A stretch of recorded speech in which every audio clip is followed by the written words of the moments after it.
Hey guys, Kurt here with another short video for you.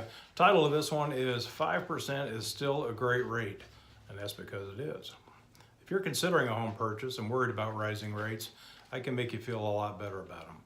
And if you're sitting on the fence waiting for rates to come back down, my advice to you would be do not hold your breath. 5% is an excellent rate, and based on historical trends, which I'm going to show you shortly, for the past 10 years or so, we've enjoyed sub 8% mortgage rates.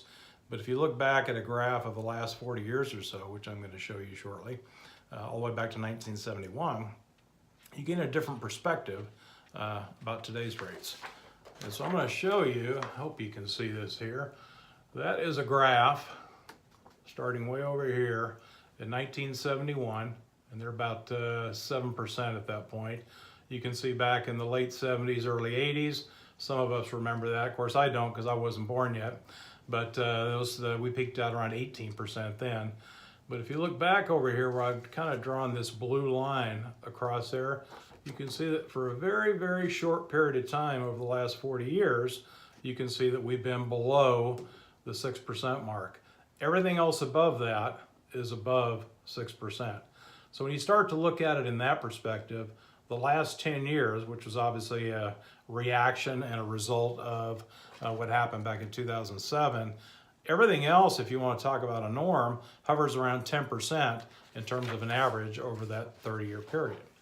So from 2007 to 2018 is the only time during that 40-year period that rates have been this low, the only time.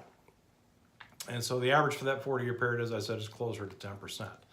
But still, some of us are going to take a step back and wait for rates to drop, but there's no guarantee of that.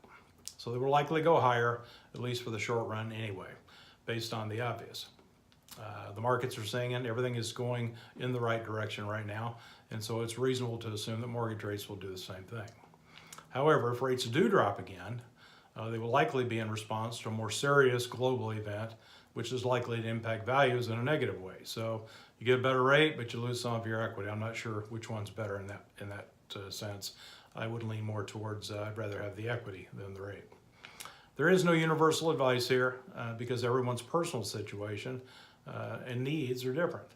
So for example, if you're planning to buy and don't plan on staying in the home more than 3 to 5 years, there are alternative means of financing right now available to you that could put you in a position to insulate you from the rates that we have today. So if you're worried about 5%, you think 5% is unreasonable, can you do better? Absolutely, but you have to get outside the banking system to do that. This also applies to home sellers. If you are relocating and you need to sell your home, there are other strategies you should consider that insulate you from the market fluctuations or the interest rate changes. And again, we're well equipped to advise you on all of these. So regardless of your needs, your situation, if you don't feel like you have all the answers to all the questions or you understand all of your options, that's what we're here for. We're equipped to analyze your personal situation, provide sound advice for selling and buying in a changing market, which is where we're at right now. The best part, the consultation, which is typically a $500 value for a limited time now, is at no cost to you. We want you positioned to make informed decisions whether you hire us or not. So click the link below and we'll get started.